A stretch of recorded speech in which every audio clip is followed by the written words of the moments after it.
গত ১৬ বছর যারা আওয়ামী লীগের পা চেটে, আওয়ামীপন্থী মেম্বার চেয়ারম্যানদের পা চেটে এলাকায় নেতার মতোই ঘুরে বেড়াইছে, আজকে নাকি তারা বিএনপির অনেক বড় বড় নেতা।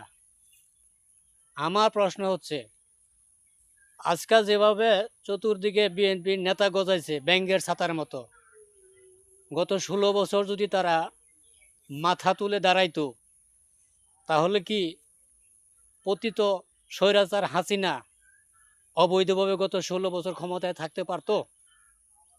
অবশ্যই পারত না। বাঙালি যে সুবিধাভোগী, এটার বাস্তব প্রমাণ হাসিনা পতনের পরে আবারও প্রমাণিত হইল যে আসলে বাঙালি সুবিধাভোগীর দলে। এরা সবসময় সুবিধাভোগীর দলে ছিল, আছে, ভবিষ্যতেও থাকবে। আর যারা ত্যাগী, রাজপথে আন্দোলন করছে স্বৈরাচারের বিরুদ্ধে, অনলাইনে আন্দোলন করছে, চায়ের দোকানে বৈশা সরকারের বিরুদ্ধে, অবৈধ সরকারের বিরুদ্ধে সমালোচনা করছে, আজকে তারা অনেকেই দল থেকে কোনো মূল্য পাচ্ছে না, বেশিরভাগ ক্ষেত্রেই মূল্যহীন হয়ে গেছে।